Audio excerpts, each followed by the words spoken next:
హిందువులు విశేషంగా జరుపుకునే పండుగ వినాయక చవితి. ఈ సంవత్సరం వినాయక చవితి బుధవారంతో కలిసి వచ్చింది. ఈ విధంగా బుధవారంతో కలిసి రావడం వల్ల ఈ రోజుకు మరింత విశేషత పెరిగింది. మరి ఎంతో విశేషమైన ఈ రోజు ఈ కథను వింటే చాలు. బాధలు, ఆటంకాలు తొలగి ప్రతి పనిలోనూ మీదే విజయం కలుగుతుంది. మరి ఆ కథ ఏంటో ఇప్పుడు విందాం. వినాయక చవితి వ్రత కథ. పూర్వం చంద్రవంశానికి చెందిన ధర్మరాజు దయాదుల వల్ల రాజ్యాన్ని, సిరి సంపదలన్నీ పోగొట్టుకున్నాడు. ఇక భార్య, తమ్ముళ్లతో వనవాసం చేస్తూ ఒకనాడు నైమిసారణ్యానికి చేరుకున్నాడు. అక్కడ సౌనకాది ఋషులకు అనేక పురాణ రహస్యాలను బోధిస్తున్న సూత మహాముణ్ణి దర్శించి ఇలా పలికాడు. ఋషివర్య, మేము రాజ్యాధికారాన్ని, సమస్త వస్తు వాహనాలను పోగొట్టుకున్నాం. ఈ కష్టాలన్నీ తీరి పూర్వ వైభవం మేము పొందేలా ఏదైనా సులభమైన వ్రతముంటే చెప్పండి అని ప్రార్థించాడు ధర్మరాజు. అప్పుడు సూతుడు ధర్మరాజుకు వినాయక వ్రతం చేస్తే కష్టాలు తొలగిపోయి సమస్త సౌఖ్యాలు కలుగుతాయంటూ ఇలా చెప్పసాగాడు. ఓ ధర్మరాజా, శ్రద్ధగా విను. ఒకసారి కుమారస్వామి పరమశివుణ్ణి దర్శించి ఇలా అన్నాడు. ఓ తండ్రి, మానవులు ఏ వ్రతం చేయడం వల్ల వంశాభివృద్ధిని పొంది సమస్త కోరికలు తీరి సకల శుభాలను, విజయాలను, వైభవాలను పొందగలుగుతారో అటువంటి వ్రతాన్ని చెప్పండి అని కోరాడు. అందుకు శివుడు ఇలా పలికాడు.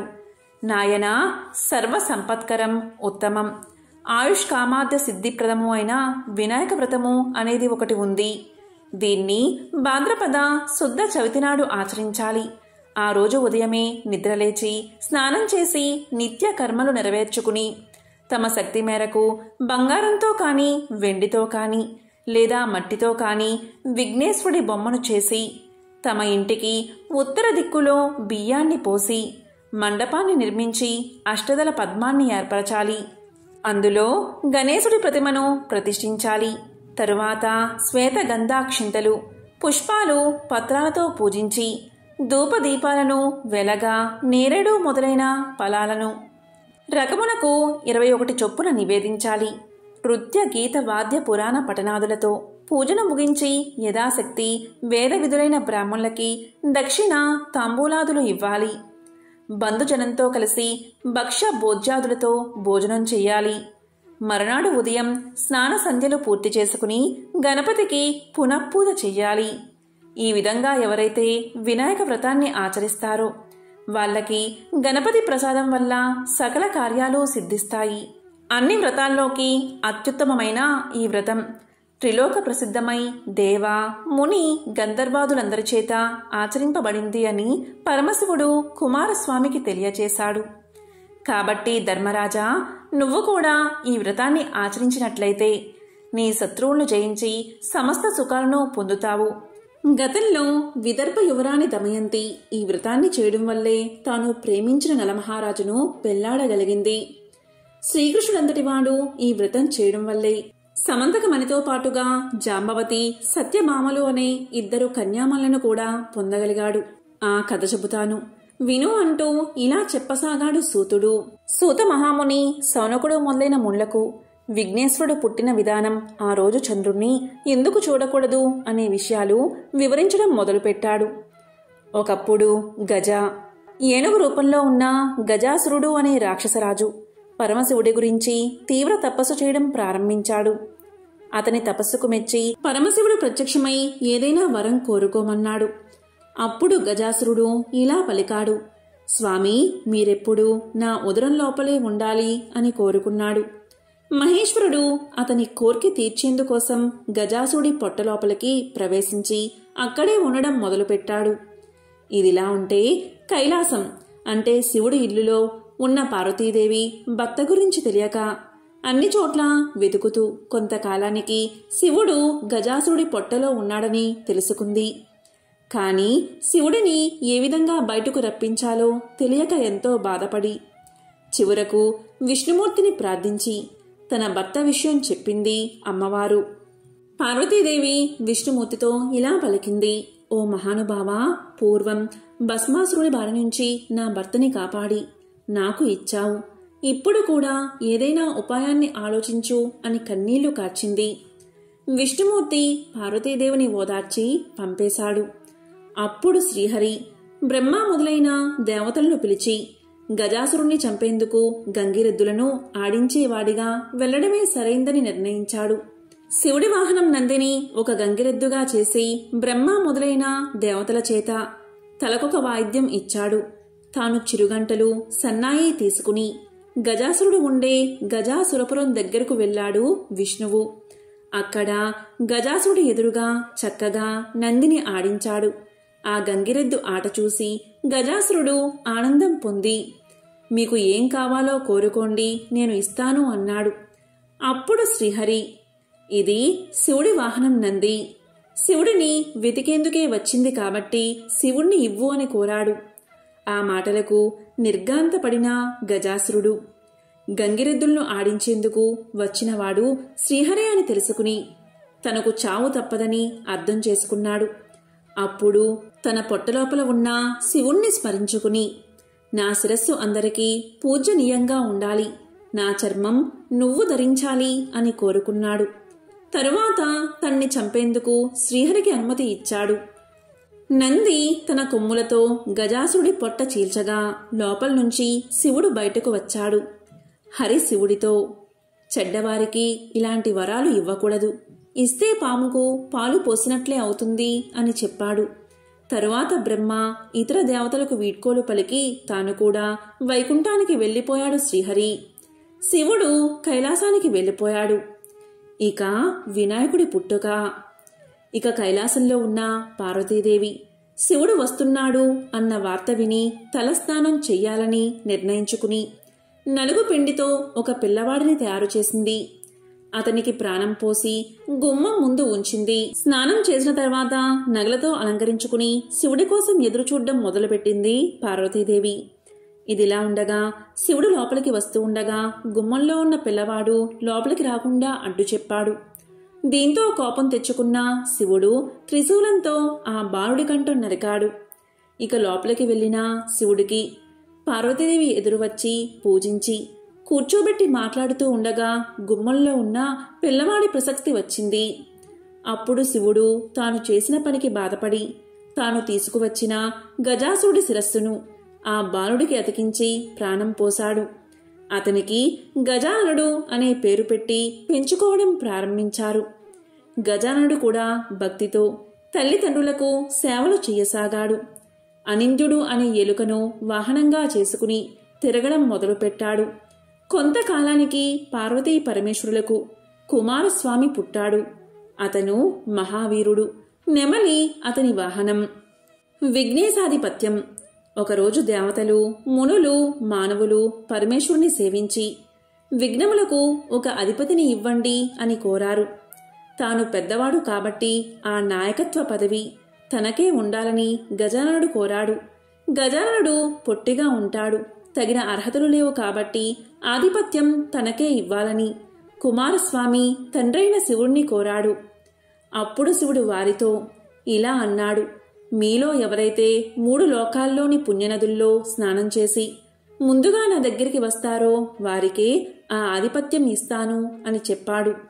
దీంతో కుమారస్వామి తన నెమలి వాహనం మీద ఎక్కి వేగంగా ముల్లోకాలు తిరగడానికి వెళ్లిపోయాడు. ఇక గజాననుడు బాధపడుతూ తండ్రి దగ్గరకు వెళ్లి నమస్కారం చేసి ఇలా అన్నాడు, అయ్యా, నా గురించి తెలిసి కూడా ఈ విధంగా చెప్పడం మీకు సరైనదా? మీ పాద సేవకుడిని, నా యందు దయచూపి తగిన ఉపాయం చెప్పండి అని కోరుకున్నాడు. దాంతో శివుడు ఇలా అన్నాడు, నారాయణ మంత్రం జపిస్తూ 3 సార్లు మా చుట్టూ ప్రదక్షిణం చెయ్యాలి.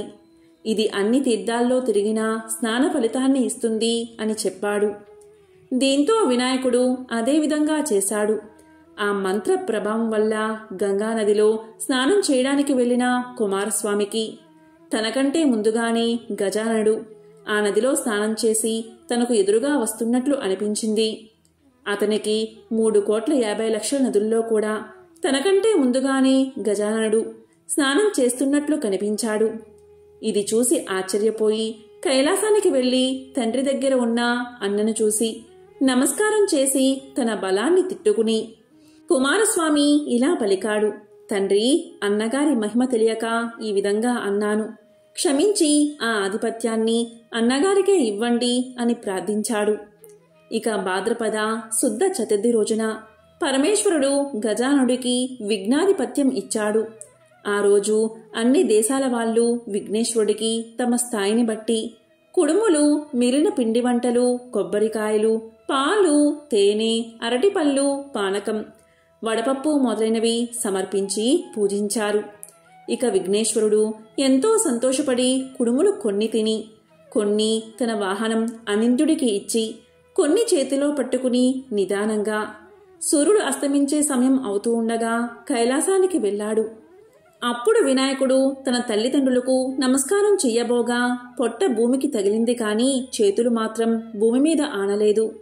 అతి కష్టం మీద చేతులు ఆంచినా నమస్కారం మాత్రం చెయ్యలేకపోయాడు. ఈ విధంగా గణపతి కష్టాలు పడుతూ ఉండగా శివుడి తల మీద ఉన్న చంద్రుడు పగలబడి ఎగతాళిగా నవ్వాడు. రాజదృష్టి సోకితే రాళ్లు కూడా నుగ్గవుతాయి అన్న సామెత అనుసరించి వినాయకుడి పొట్ట పగిలి లోపల ఉన్న కుడుములు మొదలైనవి చుట్టుపక్కల దొర్లాయి. వెంటనే వినాయకుడు మరణించాడు. ఇక పార్వతీదేవి ఏడుస్తూ చంద్రుణ్ణి చూసి, ఓరి పాపాత్ముడా, నీ దృష్టి తగిలి నా కుమారుడు మరణించాడు. కాబట్టి నిన్ను చూసిన వాళ్ళు పాపాత్ములై నీలాప నిందులు పొందుతారు అని శపించింది. ఋషిపత్నులకు నీలాప నిందలు. అదే సమయంలో సప్తమహర్షులు యజ్ఞం చేస్తూ తమ భార్యలతో అగ్ని ప్రదక్షిణం చేస్తున్నారు. ఇక అగ్నిదేవుడు ఋషిపత్నులను చూసి మోహించి మహర్షులు తన్ను శపిస్తారేమో అనే భయంతో రోజు రోజుకు బలహీనంగా మారిపోవడం ఆరంభించాడు. అది అగ్ని భార్య అయిన స్వాహాదేవి గ్రహించి అరుంధతి రూపం తప్ప మిగిలిన ఋషిపత్నుల రూపం ధరించి భర్తకు సంతోషం కలిగించింది. ఋషులు తమ భార్యల రూపంలో ఉన్న స్వాహాదేవిని చూసి తమ భార్యలే అనుకుని భ్రమపడి వారిపై కోపం తెచ్చుకున్నారు. పార్వతి ఇచ్చిన శాపం ఫలితంగానే ఋషిపత్నులకు ఈ నీలాపనింద కలిగింది. దీంతో దేవతలు, మునులు, ఋషిపత్నులు ఈ నీలాపనిందల గురించి పరమేష్ఠికి అంటే బ్రహ్మదేవుడికి తెలియచేశారు. అతడు సర్వజ్ఞుడు కావడంతో అగ్నిదేవుడి భార్యే స్వాహాదేవియే ఋషిపత్నుల రూపం ధరించిందని తెలుసుకుని సప్త ఋషులను సమాధానపరిచి వారితో కలిసి తాను కైలాసానికి వెళ్లి ఉమామహేశ్వరులను సేవించి చనిపోయిన విఘ్నేశ్వరుని బతికించాడు. దాంతో పార్వతీ పరమేశ్వరులు ఎంతగానో ఆనందించారు. అప్పుడు దేవతలు మిగిలిన వాళ్ళు, పార్వతి, నువ్వు ఇచ్చిన శాపం వల్ల అన్ని లోకాల్లో ఉన్నవారికి కీడు జరుగుతుంది కాబట్టి దానిని ఉపసంహరించు అని ప్రార్థించారు. వారి ప్రార్థనలకు సంతోషించిన పార్వతి సంతోషంతో కుమారుని దగ్గర తీసుకుని ముద్దాడి, ఏ రోజున వినాయకుణ్ణి చూసి చంద్రుడు నవ్వాడో ఆ ఒక్కరోజు మాత్రం చంద్రుణ్ణి చూడకూడదు అని చెప్పింది. అప్పుడు బ్రహ్మ మొదలైన దేవతలు సంతోషిస్తూ తమ తమ నివాసాలకు వెళ్ళిపోయారు. భాద్రపద శుద్ధ చతుర్థిలో మాత్రం చంద్రుణ్ణి చూడకుండా జాగ్రత్త తీసుకుని సుఖంగా ఉన్నారు. ఈ విధంగా కొంతకాలం గడిచింది. సమంతకోపాఖ్యానము. ద్వాపర యుగంలో ద్వారకావాసి అయిన శ్రీకృష్ణుణ్ణి నారదుడు దర్శించి ప్రార్థించి మాట్లాడుతూ ఉండగా, స్వామి, సాయంకాలమైనది. ఈరోజు వినాయక చతుర్థి కాబట్టి పార్వతీదేవి శాపం వల్ల చంద్రుణ్ణి చూడకూడదు. నేను నా ఇంటికి వెళ్తాను, అనుమతించండి అని గతంలో జరిగిందంతా చెప్పి స్వర్గానికి వెళ్ళిపోయాడు నారదుడు. అప్పుడు శ్రీకృష్ణుడు ఆ రోజు రాత్రి చంద్రుణ్ణి చూడకూడదని పట్టణంలో చాటింపు వేయించాడు. శ్రీకృష్ణుడు క్షీరప్రియుడు కావడంతో అంటే పాలంటే ఇష్టం కావడంతో ఆ రోజు రాత్రి ఆకాశం వైపు చూడకుండా పశువుల శాలకు వెళ్ళి పాలు పితుకుతూ పాలలో చంద్రుడి ప్రతిబింబం చూసి, ఆహా, నాకు ఎలాంటి ఆపద రానుందో అని అనుమానించడం ప్రారంభించాడు. కొన్నాళ్లకు సత్రాజిత్తు సూర్యవరంతో సమంతకమణిని సంపాదించి శ్రీకృష్ణుని చూడ్డానికి ద్వారకకు వచ్చాడు. శ్రీకృష్ణుడు అతనికి మర్యాద చేసి ఆ మణిని తనకు ఇవ్వమని కోరాడు. అప్పుడు సత్రాజిత్తు ఇలా పలికాడు, ఇది రోజుకు 8 బారుగుల బంగారం ఇస్తుంది. దీనిని ఏ ఆప్తునికైనా ఏ తెలివి తక్కువవాడు ఇవ్వడు అని పలికాడు. శ్రీకృష్ణుడు ఊరుకున్నాడు. ఒకరోజు సత్రాజిత్తుని తమ్ముడైన ప్రసేనుడు సమంతకమణిని కంఠానికి ధరించి వేటాడేందుకు అడవికి వెళ్ళగా అక్కడ ఒక సింహం ఆ మణిని మాంసం అనుకుని ప్రసేనుణ్ణి చంపేసింది.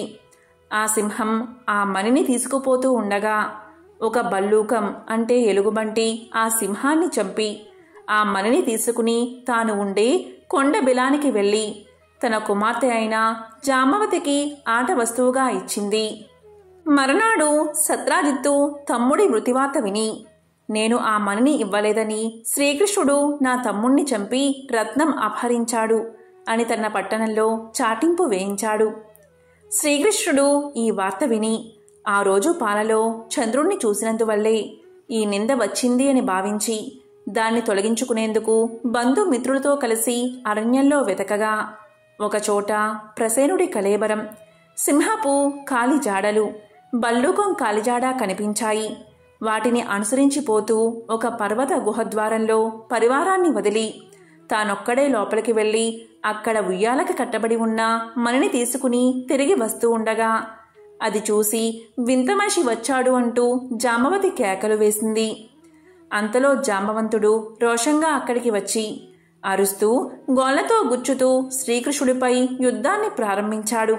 శ్రీకృష్ణుడు అతనిని కింద పడదోసి భీకర యుద్ధం ప్రారంభించాడు. ఈ విధంగా మొత్తం 28 రోజులు పోట్లాడుకున్నారు. చివరకు జాంబవంతుడు శక్తిహీనుడై తనతో పోట్లాడడానికి దిగినవాడు రావణ సంహారి అయిన శ్రీరామచంద్రుడే అని అర్థం చేసుకుని నమస్కారం చేసి ఇలా పలికాడు, ఓ దేవాదిదేవా, ఆర్తజన రక్షక, నిన్ను త్రేతాయుగంలో రావణాది దుష్ట రాక్షసులను చంపేందుకు వచ్చిన శ్రీరామచంద్రుడిని అర్థం చేసుకున్నాను. అప్పుడు నన్ను మీరు ఒక వరం కోరుకోమన్నారు. నేను తెలివి తక్కువగా మీతో ద్వంద్వయుద్ధం చెయ్యాలని కోరుకున్నాను. త్వరలో అది జరుగుతుందని మీరు చెప్పారు. అది మొదలు మీ నామస్మరణ చేస్తూ అనేక యుగాలు గడుపుతూ వచ్చాను. మీరు ఇప్పుడు నా నివాసానికి వచ్చి నా కోరిక నెరవేర్చారు. నా శరీరమంతా శిథిలం అయ్యింది. ప్రాణాలు త్వరలో పోనున్నాయి. జీవితేచ్ఛ నశించింది. నా అపచారాలు క్షమించి నన్ను కాపాడు. నీకంటే నాకు వేరే దిక్కు లేదు అంటూ ప్రార్థించాడు. అప్పుడు శ్రీకృష్ణుడు దయతో జాంబవంతుణ్ణి తన చేతితో నిమిరి, జాంబవంతా, సమంతకమణిని దొంగలించాని. నాపై వచ్చిన అపనింద తొలగించుకోవడం కోసమే వచ్చాను. కాబట్టి మణిని నాకు ఇవ్వు, నేను వెళ్ళిపోతాను అని చెప్పాడు. అప్పుడు జాంబవంతుడు శ్రీకృష్ణుడికి మణితో పాటు తన కుమార్తెను కూడా ఇచ్చాడు. తన ఆలస్యం వల్ల ఆందోళన చెందుతున్న బంధువులతో, సైన్యంతో, మణితో, జాంబవతితో కలిసి తన నగరానికి చేరుకున్నాడు శ్రీకృష్ణుడు. సత్రాజిత్తును పిలిపించి అందరినీ పిలిచి జరిగిందంతా వివరించి మణిని ఇచ్చాడు. అప్పుడు సత్రాజిత్తు ఇలా పలికాడు, అయ్యో, లేనిపోని నిందమోపి దోషానికి పాల్పడ్డాను అని బాధపడ్డాడు. మణితో పాటుగా తన కుమార్తె అయిన సత్యభామను కూడా ఇచ్చి తన తప్పును క్షమించమని వేడుకున్నాడు. ఇక శ్రీకృష్ణుడు ఒక శుభముహూర్తంలో జాంబవతి సత్యభామలను వివాహం చేసుకున్నాడు. అప్పుడు దేవతలు, మునులు శ్రీకృష్ణుణ్ణి స్తుతించి, మీరు సమర్థులు కాబట్టి నీలాప నిందను పోగొట్టుకున్నారు. మాలాంటి వారు ఏం చేయగలరు అని ప్రార్థించారు. అప్పుడు శ్రీకృష్ణుడు ఇలా పలికాడు, భాద్రపద శుద్ధ చతుర్థిలో ప్రమాదవశాత్తు చంద్రుడి దర్శనమైతే ఆ రోజు గణపతిని పూజించి సమంతకమణి కథను విని పూజాక్షింతలు తలపై వేసుకుంటే నీలప నిందలు పొందకుండా ఉంటారు అని తెలియజేశాడు. దాంతో దేవతలు, మునులు సంతోషించి తమ తమ ఇళ్లకు చేరుకున్నారు. ప్రతి సంవత్సరం భాద్రపద శుద్ధ చతుర్థిలో దేవతలు, మహర్షులు, మానవులు మొదలైనవారు గణపతిని పూజించి తమ కోరికలు నెరవేర్చుకుని ఆనందంగా ఉన్నారని శాపమోక్ష విధానం సౌనకాది ముళ్లకు వివరించిన తర్వాత సూత మహాముని తన ఆశ్రమానికి చేరుకున్నాడు. పురాణాల ప్రకారం గణేశుడు పార్వతీ పరమేశ్వరుల పుత్రుడు. అయితే వినాయకుడు బ్రహ్మచారి అని, తనకు పెళ్లి జరగలేదని అనేక కథలు ప్రచారంలో ఉన్నాయి. ఎందుకు అంటే వినాయకుడు బ్రహ్మచారిగా ఉండాలని కోరుకున్నాడట. కానీ వినాయకుడికి ఒకరితో కాదు, ఏకంగా 2 మహిళలతో వివాహం జరిగిందని కొన్ని పురాణ కథలు చెబుతున్నాయి. దైవక యోగం ద్వారా 2 స్త్రీలను వినాయకుడు పెళ్లి చేసుకున్నాడట. ఆ కథలేంటో ఇప్పుడు తెలుసుకుందాం. ఒకసారి వినాయకుడు ప్రశాంతమైన వాతావరణంలో తపస్సు చేస్తూ ఉంటాడు. ఆ సమయంలో అటుగా వెళుతున్న తులసి గణేశుణ్ణి చూసి ఆకర్షితురాలు అవుతుంది. అంతేకాదు వినాయకుణ్ణి వివాహం చేసుకోవాలని కోరుతుంది. దానికి విఘ్నేశ్వరుడు ఇలా చెప్తాడు, చూడు తులసి, నేను బ్రహ్మచారిని, నిన్ను వివాహం చేసుకోవడం కుదరదు అని చెప్పి ఆమె ప్రతిపాదనను వినాయకుడు తిరస్కరిస్తాడు. దానికి తులసి ఇలా పలుకుతుంది, చూడు విఘ్నేశ్వర, ఆడదాన్నై ఉండి మనసులో కోరిక చెప్పి నీ ముందు పెట్టినా కూడా నీవు నన్ను తిరస్కరించావు. కాబట్టి నీకు ఇదే నా శాపం. నీవు ఎలా అయితే నన్ను పెళ్లి చేసుకోనని తిరస్కరించావో ఆ పెళ్లి నీకు ఇద్దరితో అవుతుంది. ఒకరు కాదు, 2 పెళ్లిళ్ళు అవుతాయని కోపంతో శపించింది తులసి. అలా శాపం ఇవ్వడం గణేశుడికి నచ్చలేదు.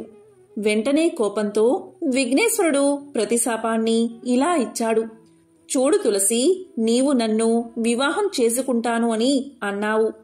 నేను బ్రహ్మచారిని కాబట్టి చేసుకోను అన్నాను. ఇందులో నా తప్పు ఏమాత్రమో లేదు కదా. ఇది తెలుసుకోక నువ్వు అహంకారంతో నన్ను శపించావు. అందుకు ప్రతిశాపంగా నీవు ఒక రాక్షసుణ్ణి వివాహం చేసుకుంటావు అని శపించాడు. అందుకే వినాయకుడి పూజలో తులసిని వాడకూడదు అంటారు. దానికి కారణం ఇదే. ఒక్క వినాయక చవితి రోజు తప్ప మిగతా రోజుల్లో వినాయకుడి దగ్గర తులసిని అస్సలు పెట్టకూడదు. ఇలా ఉండగా ఒకసారి విఘ్నేశ్వరుడికి తన రూపంపై, ఆకారంపై కోపం వచ్చింది. దాంతో బ్రహ్మచారిగా ఉండాలని నిర్ణయించుకున్నాడు. ఎందుకంటే తన పొట్ట ముందుకు చొచ్చుకుని వచ్చింది. తన ముఖం కూడా ఏనుగు రూపంలో ఉంటుంది. అందుకే తనను ఎవరూ పెళ్లి చేసుకోవడానికి ఇష్టపడలేదు. దీంతో మనసులో విఘ్నేశ్వరుడు ఎంతో బాధపడ్డాడు. తనకు వివాహం జరగకపోవడం వల్ల ఎక్కడైతే వివాహాలు జరుగుతాయో అక్కడ ఆటంకాలు కలిగించడం ప్రారంభించాడు వినాయకుడు. తనకు జరగని వివాహం ఎవరికీ జరగకూడదని కోపంతో ఆటంకాలు కలిగిస్తూ ఉంటాడు. అందుకు తన వాహనమైన ఎలుక సహాయం కూడా తీసుకుంటాడు. అయితే ఇలా వివాహాలన్నీ జరగక ఆటంకాలు కలుగుతూ ఉంటే ఇదంతా చూసిన దేవతలు ఎంతో బాధపడతారు. ఇది ఇలా కొనసాగితే లోక కళ్యాణానికి కూడా ఆటంకం కలుగుతుందని, సృష్టి కార్యానికి ఆటంకం కలుగుతుందని భావించిన దేవతలు ఒకరోజు తమ కష్టాలను తీర్చమని బ్రహ్మదేవుడి వద్దకు వెళ్లారు. వారి బాధంతా విన్న బ్రహ్మదేవుడు ఇలా పలికాడు, దేవతలారా, ఇలా వివాహాలకు ఆటంకం విఘ్నేశ్వరుడు కలిగించడం నాకు ఎంతో బాధగా ఉంది అని ఆలోచిస్తూ ఉండగా బ్రహ్మ మనసులోని ఆలోచన ద్వారా బ్రహ్మయోగం నుండి 2 కుమార్తెలు సిద్ధి, బుద్ధి పుట్టారు. వారిద్దరూ బ్రహ్మదేవుడి మానస పుత్రికలు.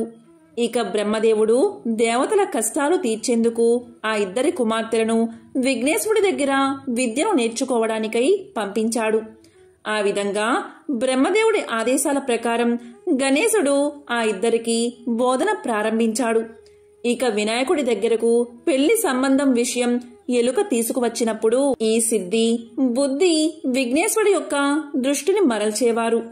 ఇలా లోకంలో మళ్లీ వివాహాలు జరగడం ప్రారంభమయ్యాయి. ఈ విధంగా కొన్నేళ్లు సాగగా ఒకరోజు విఘ్నేశ్వరుడికి నిజం తెలిసిపోయింది. లోకంలో అందరూ వివాహం చేసుకుంటున్నారని, దీనికి సిద్ధి, బుద్ధే కారణమని తెలుసుకుని కోపంతో వారిని శపించబోయాడు. ఆ సమయంలో అక్కడ బ్రహ్మదేవుడు ప్రత్యక్షమై ఇలా అంటాడు, చూడు విఘ్నేశ్వర, ఈ సిద్ధి బుద్ధులకు నువ్వంటే ఎంతో ఇష్టం. కాబట్టి వారిద్దరినీ నువ్వు వివాహం చేసుకో అని ప్రతిపాదించాడు. దానికి విఘ్నేశ్వరుడు ఒప్పుకుంటాడు.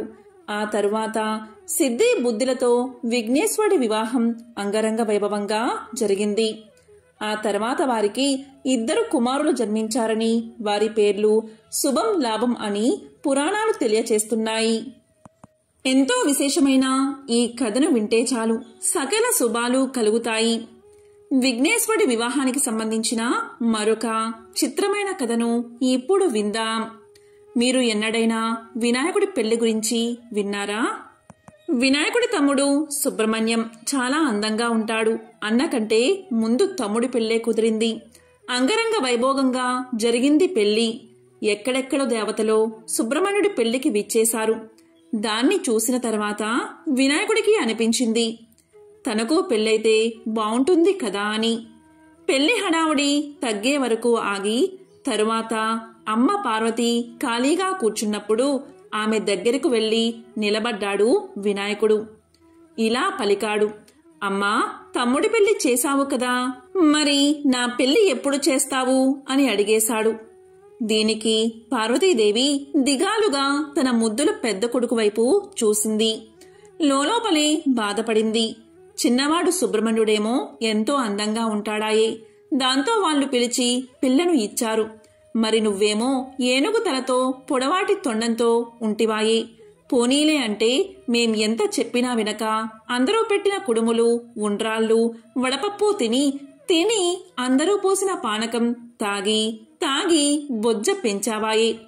నీకు పిల్లనిస్తామని ఇప్పుడు ఎవరు ముందుకు రావట్లేదు కదా నానా అని మనసులోనే బాధపడింది. అయినా ఈ సంగతి పిల్లవాడికి ఎలా చెబుతుంది? చిన్న బుచ్చుకుంటాడు కదా, అందుకని పైకి ఏమంది అంటే, బాబూ, నువ్వెళ్ళి పెళ్లి కూతురి కోసం ఒక కొత్త కోక, మంగళసూత్రాలు పట్టుకురా నాయనా, నేనేమో ఈలోగా పిల్లను చూస్తాను అని బుజ్జగించి పంపేసి ఊపిరి పీల్చుకుంది.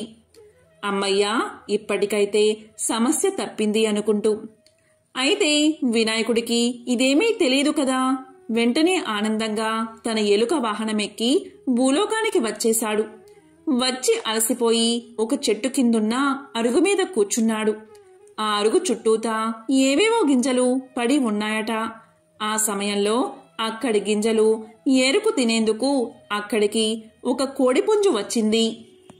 వినాయకుడు దాన్ని చూసి, ఓ కోడిపుంజు, ఒకసారి ఇలారా అని పిలవగానే నన్ను పేరు పెట్టి పిలుస్తున్నారు ఎవరా అని దగ్గరకొచ్చింది కోడిపుంజు.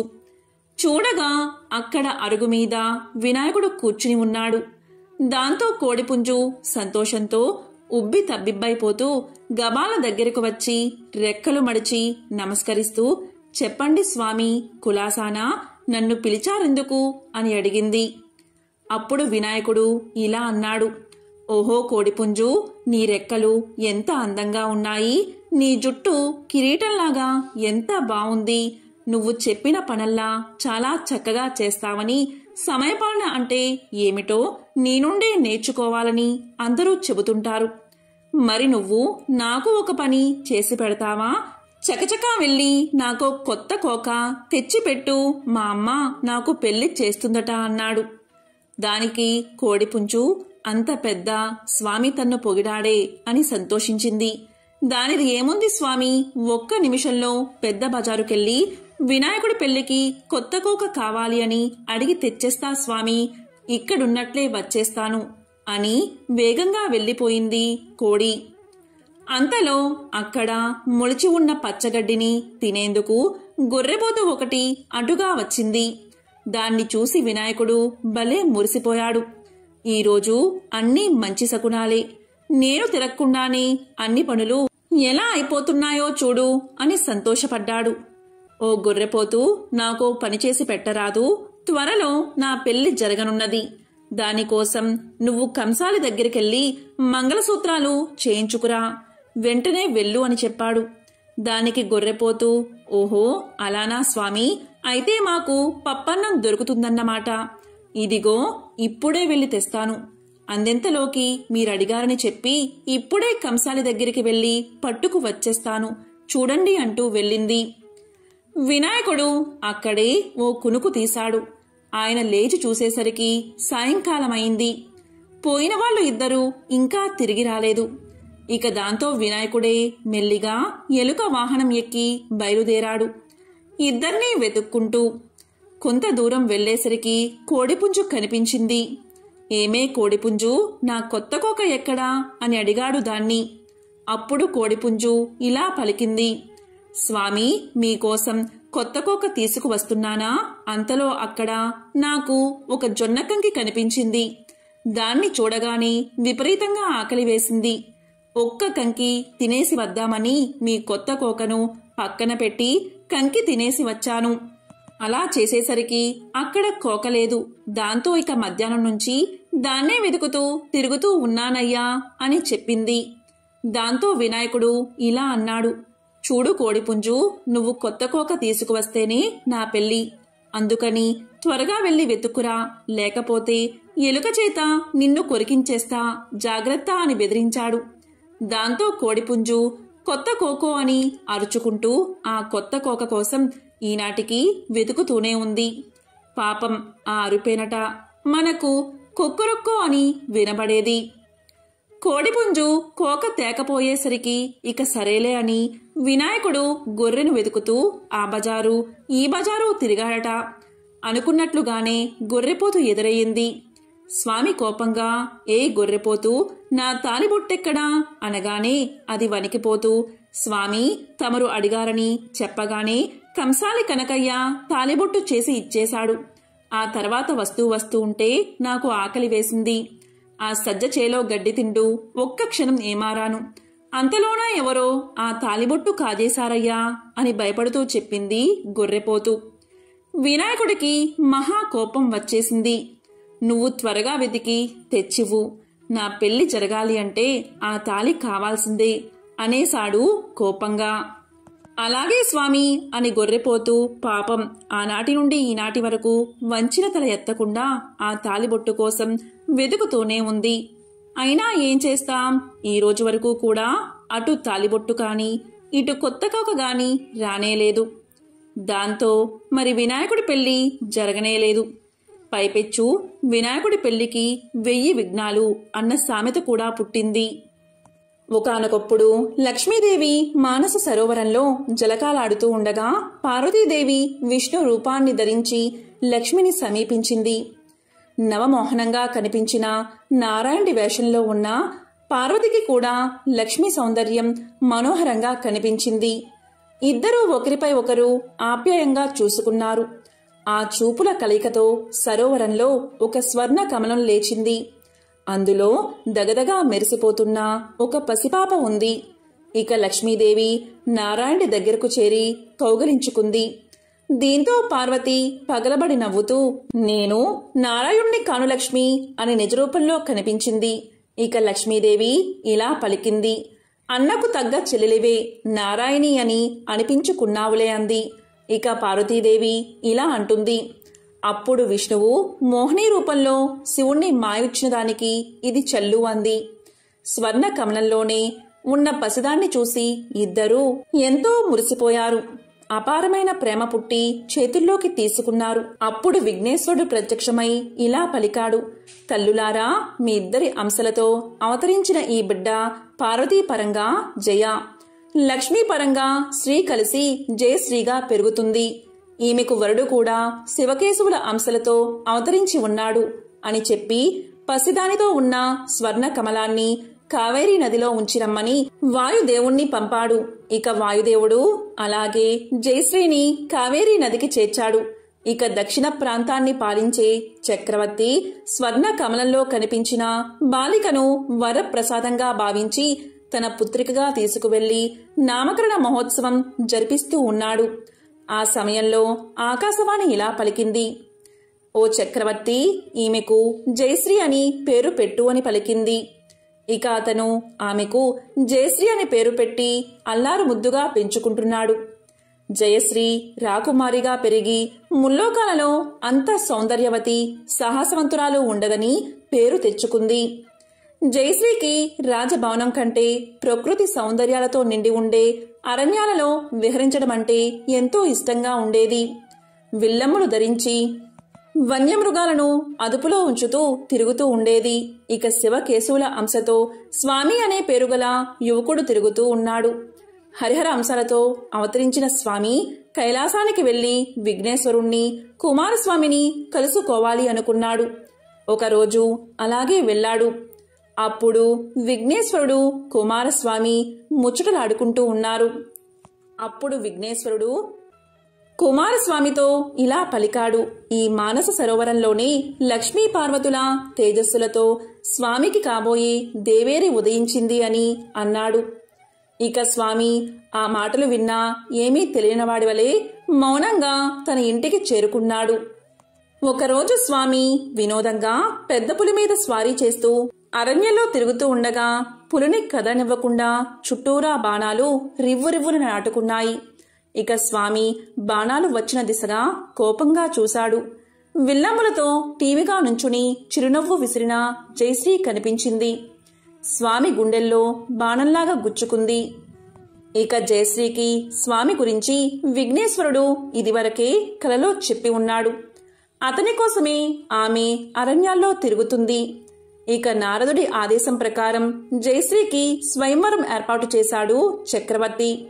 ఆమె ఎంతో సౌందర్యవతి కావడంతో రాజాది రాజులుగా మారు వేషాల్లో ఇంద్రాది దేవతలు కూడా వచ్చారు. స్వామి మాత్రం ఒక సాధారణ యువకుడి రూపంలో విల్లమ్ములు ధరించి ఒక పెద్ద నల్ల కుక్కను వెంట పెట్టుకుని వచ్చాడు.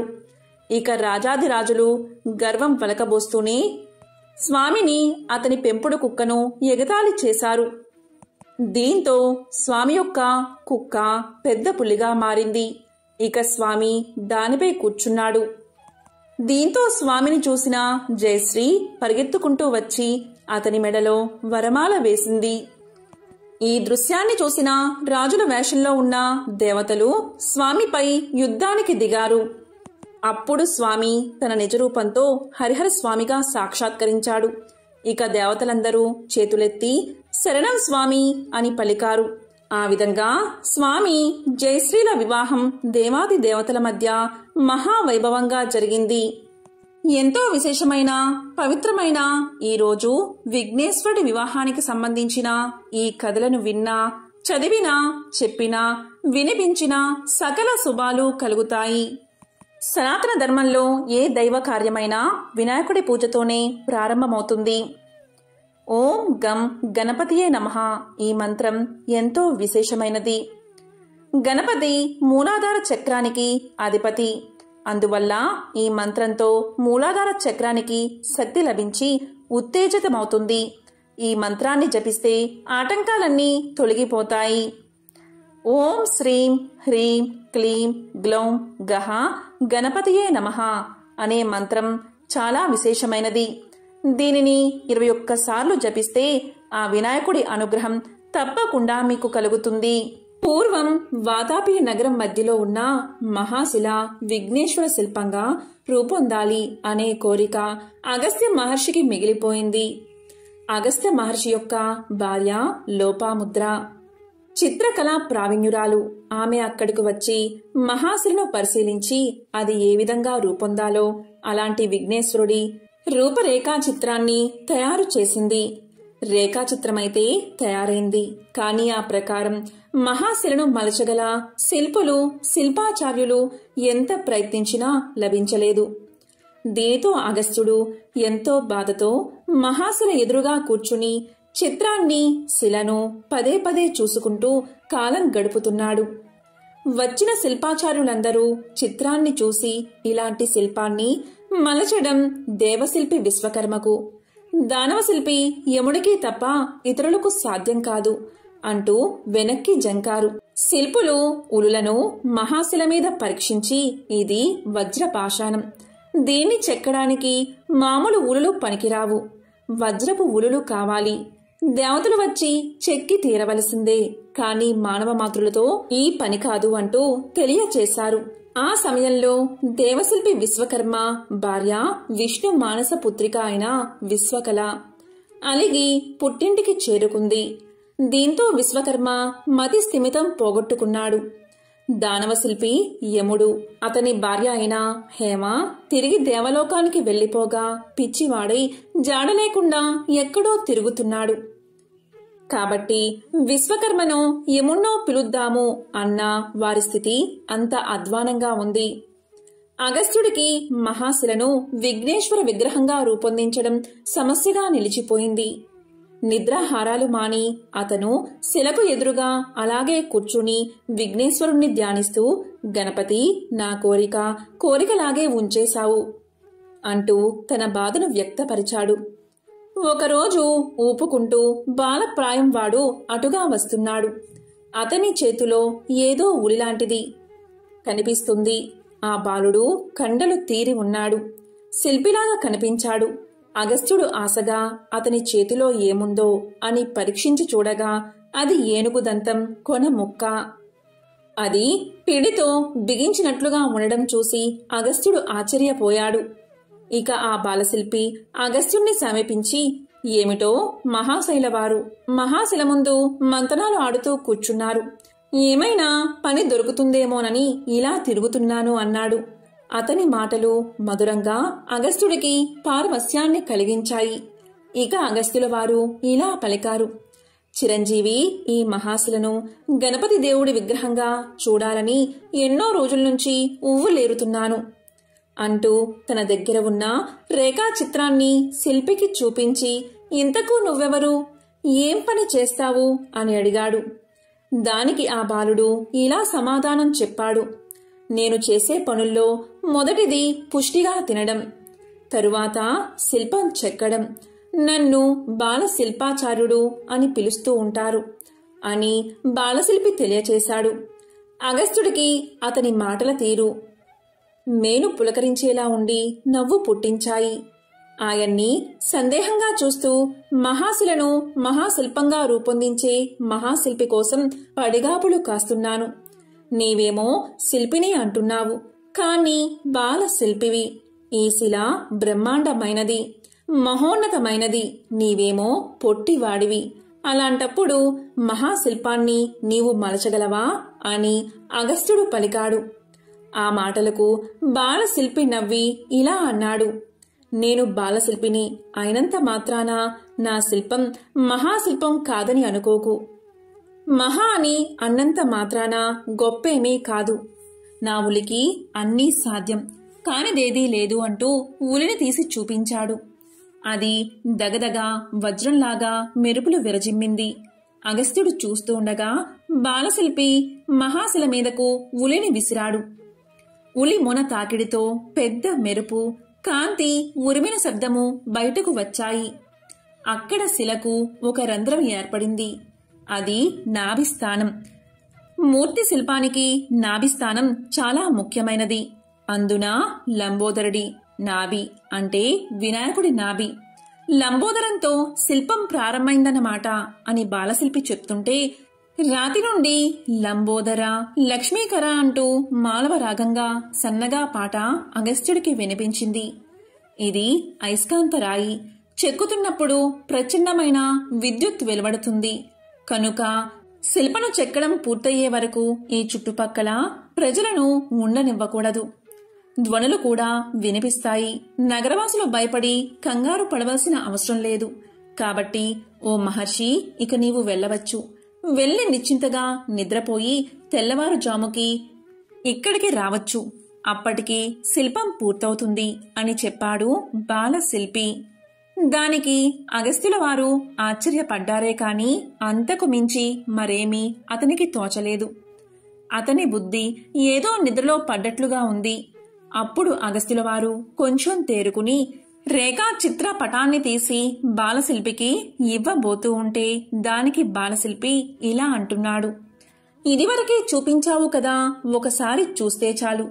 పదే పదే చూసుకుంటూ చెక్కే రకం ఈ బాలశిల్పి కాదు. ఒక ఆటలాగా చెక్కుకునే రకం. అంతా అయ్యాక చిత్రం గీసిన వారిని వచ్చి చూసుకోమను. సరిగ్గా ఉందో లేదో, చిత్రానికి ఎంత ఇచ్చావో ఏమో కాని నాకు మాత్రం ప్రతిఫలం ఎంత ముట్ట చెబుతావో చూడాలి అని చిలిపిగా అన్నాడు. అతని చివరి మాటలు అగస్త్యునికి దిగులు పుట్టించాయి. తన భార్య లోపాముద్ర కోరిక మేరకు తీసి ఉంచిన ధనం తప్పితే తన అధీనంలో ఇంకేమీ లేదు. అంతా పంచి పెట్టేశాడు. శిల్పికి పారితోషకంగా ఆ కొద్దిపాటి ధనం ఇచ్చివేయక తప్పదు. లోపాముద్రకు ఏం చెప్పను ఇలా అనుకుంటూ అగస్త్యులు వెళ్లేసరికి లోపాముద్ర ముఖం తేజోవంతంగా దీపంలా వెలిగిపోతూ ఉంది. ఏమిటి సంగతి అన్నట్లు భార్య వంక చూశాడు అగస్త్యుడు. ఆనందంతో, అగస్త్యుల వారు నన్ను మన్నించాలి, ఋషిపత్నిలాగే ఉండాలని, అదే ధర్మమని నాకు ముందర నుంచి తెలుసు. నగలు, మంచి బట్టలు కావాలని, ధనం సేకరించుకురమ్మని నేను ఎందుకు అన్నానో నాకే ఆశ్చర్యంగా ఉంది. ఇప్పుడు ఏదో ఒక మహత్కార్యం నెరవేరడానికి అనిర్వచనమైన ఏదో శక్తి నా నోట ఆ మాటలు పలికించినట్లు తోస్తుంది. నాకు ఏ పట్టుచీరలు వద్దు, ఏ ధనము వద్దు, ఏ ఆభరణాలు వద్దు. నాలో తాత్కాలికంగా ప్రవేశించిన అజ్ఞానం ఇప్పుడిప్పుడే తొలగిపోతుంది అని పలికింది లోపాముద్ర. ఆమె మాటలకు అగస్త్యుడు లోలోపల సంతోషించాడు. శిల్పి కుదిరాడు. శిల్పం తయారవుతున్నట్లే తెల్లవారేసరికి పూర్తవుతుందట అన్నాడు. దానికి ఋషిభార్య లోపాముద్ర ఇలా పలికింది. ఏమిటి, తెల్లవారేసరికి ఆ మహాశిల శిల్పమవుతుందా? ఆ శిల్పి మానవుడా దేవుడా అన్నది. దానికి అగస్త్యులు ఇలా పలికారు. మానవ మాత్రుడే, బాలుడు కూడా. ప్రతిఫలం ఎలా ఇవ్వాలో, ఎంత ఇవ్వాలో ఏమీ తోచకుండా ఉంది అన్నాడు. దానికి లోపాముద్ర ఇలా పలికింది. నా నిమిత్తంగా తీసి ఉంచిన ధనం ఉంది కదా, అది చాలదా అని పలికింది. దానికి అగస్త్యుల వారు ఇలా అన్నారు. తెల్లవారాక ఏదో ఒక విధంగా సరిపెట్టవచ్చులే అన్నారు. అప్పుడు లోపాముద్ర ఇలా పలికింది. రేపు భాద్రపద శుద్ధ చతుర్థి, వినాయక చవితి రోజు. ఆ మహాశిల ధ్యాసలో పడి మీరు నెలలు తిథులు మర్చిపోతున్నారు అంది. దానికి అగస్త్యులు ఇలా అంటున్నారు. ఏమిటి, రేపు వినాయక చవిత? విఘ్నేశ్వర శిల్పం తయారవ్వడం చిత్రంగా ఉందే అంటూ అగస్త్యుల వారు ఆశ్చర్యపడుతూ ఉంటే లోపాముద్ర ఇలా అంటుంది. ఆ శిల్పి బాలుడు కాదు, మానవ మాతృడు కూడా కాదు అంది. భార్య మాటల్లో ఏదో అద్భుత సత్యం ఉంది అనిపించింది అగస్త్యుల వారికి. చాలా రాత్రి గడిచింది. నిద్ర పట్టలేదు. ఉత్సాహం పెరిగింది. ఏం జరుగుతుందో చూడాలని అగస్త్యుల వారు బయలుదేరారు. అగస్త్యుల వారు మహాశిల దగ్గరికి చేరేసరికి అక్కడ కనిపించిన దృశ్యాన్ని చూసి ఆశ్చర్యపోయారు. అలాగే చతికిల పడిపోయారు. కొన్ని వందల ఉలులు శిల్పాన్ని వాటంతట అవే చెక్కుతున్నాయి. రంగురంగుల విద్యుత్ కాంతులు మిరమిట్లు గొలుపుతున్నాయి. కనకనమని శబ్దం, నూరుమంటూ శబ్దం వెలువడుతుంది. ఉలులన్నీ ఏనుగు దంతం కొన మొక్కల్లాగా వజ్రాల్లాగా మెరిసిపోతూ ఉన్నాయి. అది స్వప్నమో నిజమో తెలియక విభ్రాంతిలో మైకం కమ్మి అగస్త్యుల వారు అలాగే సొమ్మసిల్లి నిద్రలోకి జారుకున్నారు. అలా నిద్రపోయిన ఋషి కళ్ళు తెరిచేసరికి ఎదురుగా తట్టి లేపుతున్న బాలశిల్పి కనిపించాడు. తూర్పు తెల్లవారుతున్నది. బాలశిల్పి ఇలా అంటున్నాడు. ఏమిటి మహర్షి, ఇక్కడ ఇలా నిద్రపోతూ ఉన్నావు? యోగ విద్యా పారంగతుడైన నీవు ఈ కలల నిద్ర ఏమిటి? శిల్పం పూర్తయింది. చిత్రం గీసిన వారిని వచ్చి చూసుకోమను. చిత్రించిందంతా సరిగ్గా శిల్పం రూపం పొందిందో లేదో అని బాలశిల్పి అంటూ ఉండగా పల్లెన్నిండా కుడుములు, జలము, పూలు పట్టుకుని లోపాముద్ర అక్కడికి చేరుకుంది. అగస్త్యుల వారు సంబరమాశ్చర్యాలతో స్ఫటికంలో మెరిసిపోతున్న విఘ్నేశ్వర మహాశిల్పాన్ని చూస్తూ ఉండగా బాలశిల్పి ఇలా పలికాడు. మరి నాకు ప్రతిఫలం ఏమిస్తావో ఇవ్వు మరి అన్నాడు. ఇక అగస్త్యుడు మాట తడబడుతూ, మహాశిల్పి నీకు ఏమిచ్చినా చాలదు. అయినా చంద్రుడికో నూలు పోగు అన్నట్లు కొద్దిపాటి ధనం తీసి ఉంచాను, తెస్తాను అన్నాడు. ఇక బాలశిల్పి ఇలా పలికాడు. సరే, ఇంతకు రేఖా చిత్ర రచన చేసినందుకు ఎంత ఇచ్చావో చెప్పు. శిల్పం చెక్కడం శ్రమ మాత్రమే, కానీ శిల్పాకృతి అంతా మూలమైన ఆ రేఖా చిత్రానిది. చిత్రాన్ని గీయడం ఊహా సంపన్నమైన మేధస్సుతో కూడిన కళ అన్నాడు. దానికి అగస్త్యుల వారు, అయ్యా బాలశిల్పి, చిత్రాన్ని చిత్రీకరించింది మరెవరో కాదు, నా భార్యే లోపాముద్ర అన్నట్లుగా ఆమె వంక చూశాడు. ఇక లోపాముద్ర ఏదో తన్మయ అవస్థలో మునిగిపోయి ఉంది. అప్పుడు బాలశిల్పి ఇలా పలికాడు. ఏమిటి మహర్షి, నేనైతే ఒక మహానగరాన్ని నిర్మించడానికి సరిపడే ధనాన్ని నీ భార్యకు ఇచ్చి ఉందును. అంత గొప్ప రేఖాచిత్రమది. ఆ ధనమంతా ఆ అమ్మకే చెందుతుంది అన్నాడు. దానికి అగస్త్యుల వారు ఇలా పలికారు. అసలు ఆ ధనాన్ని ఆమె కోసమే తీసి ఉంచాను అన్నాడు అని నోరు జారాడు. దానికి బాలశిల్పి ఆశ్చర్యంగా ఇలా అన్నాడు. ఏమిటి, ఇంతకు ఇది స్త్రీ ధనమన్న మాట చెప్పావు కనుక సరిపోయింది. నువ్వు ఇచ్చినా నేను పుచ్చుకోను. ఎంత ఘోరం జరిగి ఉండేదో నేను తీసుకుంటే. అందులో చిల్లి గవ్వ కూడా నాకు అక్కర్లేదు అంటూ లోపాముద్ర వంక చూసి, అమ్మా, నీ చేత్తో ఒక బెల్లం కుడుము నాకు పెట్టు, నాకు అదే చాలు. చెక్కిందానికి బొక్కిందే కూలి అని బ్రహ్మ శిల్పుల నుదుట ఎప్పుడో రాసి పెట్టేశాడు అన్నాడు. ఆ మాటలు వినడంతోనే లోపాముద్ర కుడుముల పళ్ళాన్ని అతని ఎదుట పెట్టి సాష్టాంగపడి బాలశిల్పి పాదాలు పట్టుకుని, విఘ్నేశ్వరా, నీ అనుగ్రహంతో మా జన్మలు తరించాయి అంది. దాంతో బాలశిల్పి అదృశ్యమయ్యాడు. అగస్త్యుణ్ణి ఆవరించిన మాయ విడిపోయింది. విఘ్నేశ్వర మహాశిల్పం ముందు ప్రణమిల్లి, విఘ్నేశ్వర, నేను ఎంతో గొప్ప యోగాబలం కలవాడిని అని, తపస్సాలిని అని గర్వపడుతూ ఉండేవాడిని. నీ ముందు వట్టి అజ్ఞాన్ని అయిపోయాను. ఎంతటి వాడైనా నీ మాయకు అతీతుడు కాదు అంటూ నమస్కారాలు చేస్తూ లెంపులు వేసుకుంటూ ఉంటే శిల్పంలోంచి వాతాపి గణపతిం భజేహం అనే కీర్తన హంసధ్వని రాగంతో మారు మోగుతూ వినిపించింది. అప్పుడు ఆ గానానికి తన్మయుడైన అగస్త్యుడు ఇలా పలికాడు. వాతాపి గణపతి, నీ అద్భుత శిల్పాన్ని నీవే మలుచుకున్నావు. ఇటువంటి మహోన్నత శిల్పం చెక్కడం ఎవరి తరమో అన్నాడు.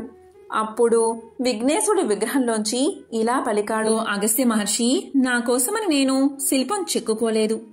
నీ తృప్తి కోసం నీ కోరిక నెరవేర్చాను అంతే. అందువల్ల ఈ మహాశిల్పం కొంతకాలం మాత్రమే ఉంటుంది. అటు తర్వాత అదృశ్యమవుతుంది. ద్వాపరంలో ధర్మరాజు అశ్వమేధ యాగం సందర్భంలో ఇదే స్థానంలో మరొక పెద్ద విగ్రహాన్ని ప్రతిష్ఠింపచేస్తాడు అంటూ విఘ్నేశ్వరుడి మాటలు వినిపించాయి. ఇక అగస్త్యుడు శిల్పానికి నమస్కారం చేసి పూజలు చేశాడు. కాబట్టి ఎవరైతే ఈ కథను వింటారో లేక చెప్తారో వారి జన్మల పాపాలు పోయి కోటి జన్మల మహాపుణ్యం వస్తుంది. వారి పాపాలన్నీ అగ్నిలో పడిన దూది మాదిరిగా నశిస్తాయి. సకల శుభాలు కలుగుతాయి. ఓం గం గణాధిపతయే నమః. ఓం విఘ్నేశ్వరాయ నమో నమః.